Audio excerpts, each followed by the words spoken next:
Dougie, just starting off as always, just to look back at Saturday's match, a 0-0 draw against Dundee puts us in a good position in the table, another clean sheet and a decent performance.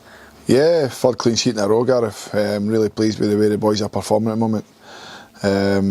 It's been a really good last couple of weeks since the Partick game where we let ourselves down, but since then it's been really pleasing to see the boys putting the level of consistency they're putting in, and it's no surprise that we're now starting to see a little bit of light between ourselves and the bottom of the table.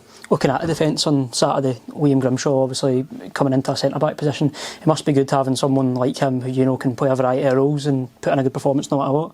Yeah, listen, Liam's a quality player. When I heard he was available, it was a no-brainer to try and get the deal done. Delighted he's here.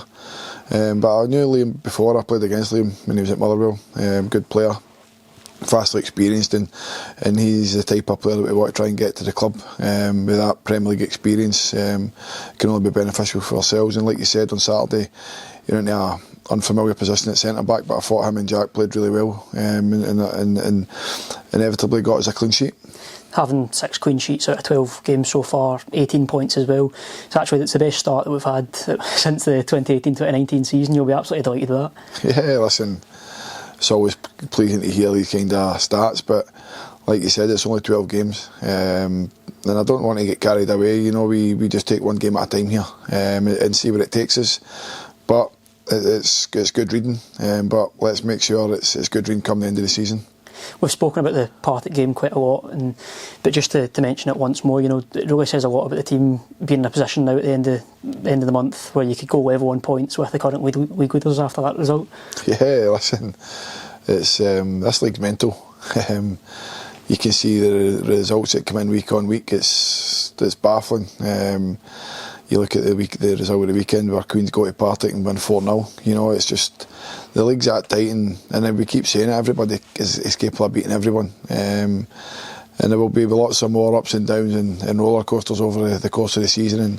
And like I say, we are just delighted at where we're at the moment, but we just got to keep taking one game at a time, and we've got tough games coming up, especially Friday night's game against Inverness tomorrow.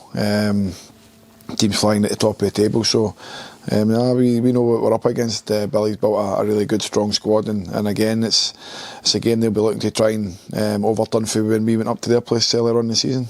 You mentioned the last time out against Inverness, it will obviously give a lot of confidence in going into Friday's game. Yeah, definitely. We've got to take the last 4 games, we've got to take that confidence, but especially when we went up there to play them, we played really well. Probably could have had one or two more, but again we defended really well as a team, and when we got our opportunity we took it, and we come back down the road with 3 points. It's maybe not so much a recent record you want to mention as much, but obviously in this fixture it seems to be the away team always get the better of it. You'll be hoping to change that come Friday night. Yeah, I think it's been back and forth the last few meetings between the two teams, so like you say, at home we want to win every game. We've kind of got back to that winning way here, and we want to continue that on Friday. So yeah, we'll be looking to take all 3 points, but we know what Billy and his team will be coming to do. They're at the top of the table and they want to stay there, so we know it's going to be a tough game, but it's a game that we fully expect to try and pick up the 3 points.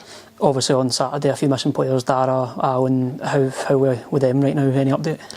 Well, Dara had to get an operation in his thumb. He picked up a knock in the game at home against Rafe.